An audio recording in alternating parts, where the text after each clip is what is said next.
Well, just slowly making progress on this little beastie. So, to my pleasant surprise, I found out that the right eye on the shock can be adjusted with the shock in position, which is a nice clever feature. I've never found that before on another shock, so good on Nitron shock absorbers for doing that. So there's a little mark on the thread on the other side of the bike. It's got a little dot, a dimple in the thread, which shows you how far you can go, and then that's at maximum on the lower adjusting nut. Now, whether that dot is supposed to line up with the adjusting nut or the nut above it, I don't know. So I've gone the risky way and basically put full extension so the dot is on the lower adjusting nut. So that has lifted the rear end somewhat, but it's still pretty arse down. The swing arm angle looks about right, so whenever I'm building a bike I try and aim for 11 degrees when the bike is set on its wheels. 11 degrees swing arm droop, which on most bikes will give you a decent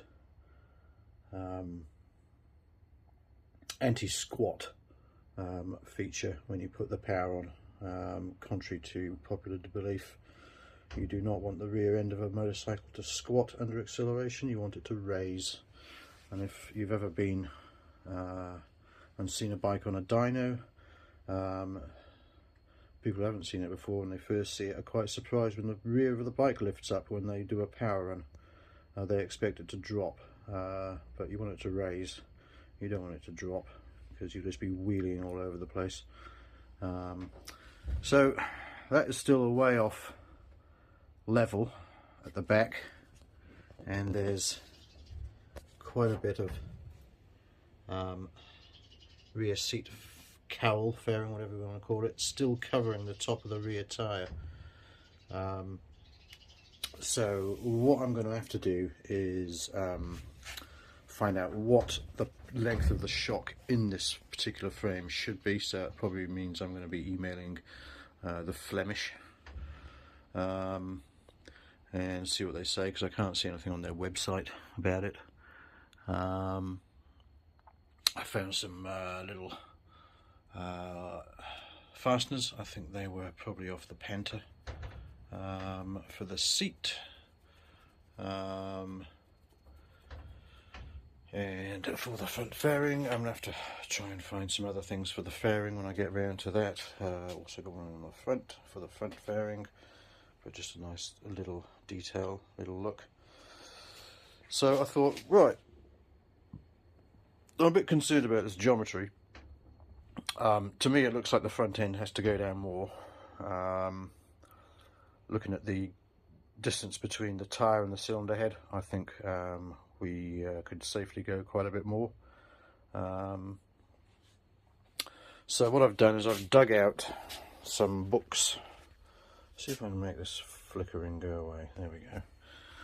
Dug out some books, basically. So what I've got is Ducati Story. I bought that in New Zealand many years ago. Ian Falloon, Australian guy, he knows his shit.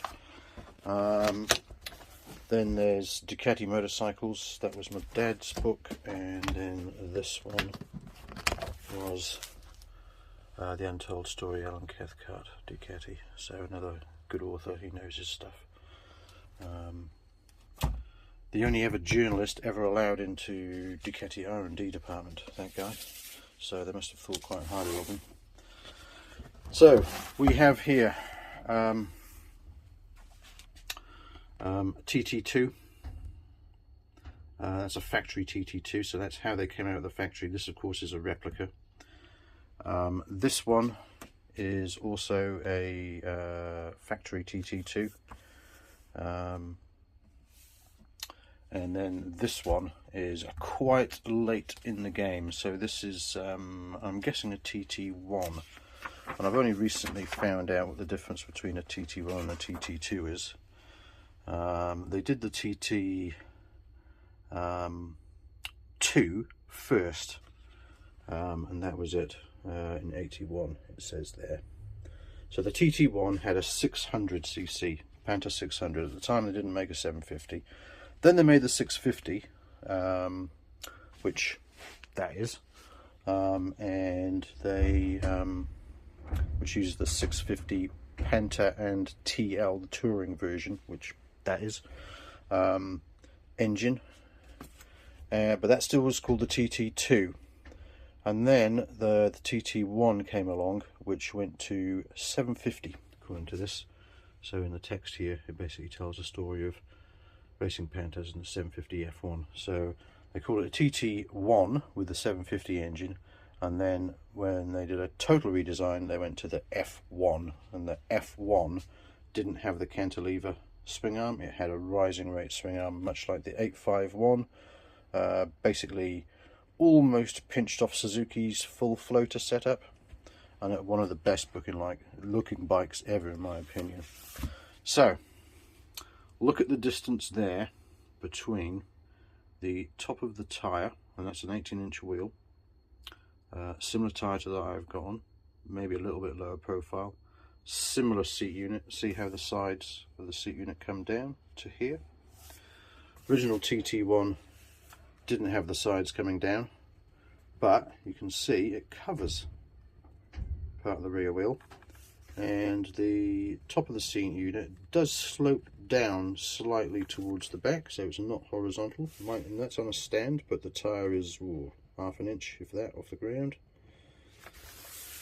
And then this one, similar again, it hasn't got the seat unit that comes all the way down to meet the frame, but it looks to be sitting a bit higher, and we've definitely got a slope down on the rear. So if you compare those seat units to this seat unit, they are different. I think this seat unit is a bit more bulbous. I think it's probably a bit deeper top to bottom, so that's throwing me out a bit. It fits slightly different down at the bottom, but this is typical motorbikes, in particular models. They make detailed changes all the time that are hardly recognisable, but they do make changes. So when you're trying to set up a bike from photos, it is quite difficult. But I do think this front end needs to go down, but I'm not quite going to do it yet.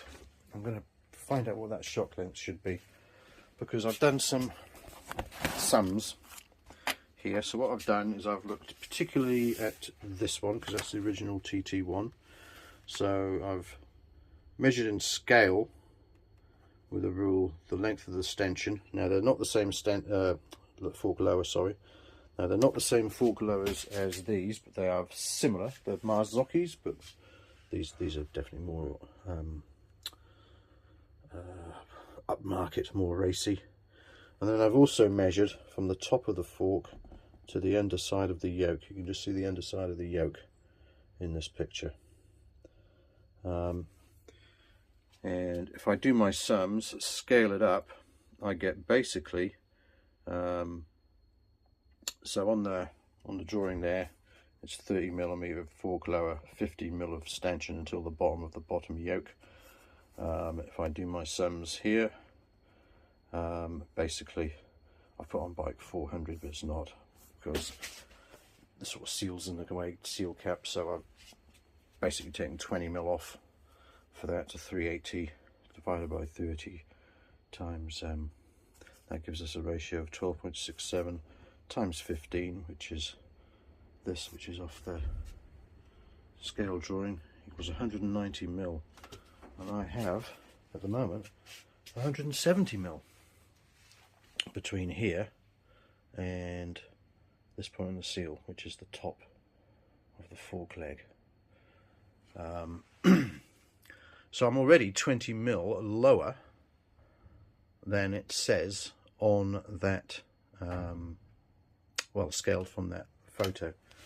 And if I look here at the distance between the front wheel and the cylinder head, you know, the forks in that position, you're going to get away with forks on full compression. I'm not sure what the travel on these forks are, but they'll be around about the 100, 110, something like that. Most road forks of this era, 100, 110. Most modern forks are more like 120 on a road bike, or 8 inches on there. So I don't think that's an issue. So I won't drop it down yet, and there's a lot of forks sticking up there as well. I won't drop it down yet until I know what length that shock should be, and whether I've got to get a longer eye for here, or whether I've got to design and make one, or whether I've even got to send the shock to Nitron for them to do it. I don't see why, but they might be funny buggers, I don't know. Yeah, and the other thing I've got to do, well, I've got lots of little odd jobs to do. I've got a gasket to make. So this is EPDM rubber, which is fuel resistant. So I've got to make a gasket for the fuel tank, so then we can put fuel in the tank, aligned with the fact that I've just found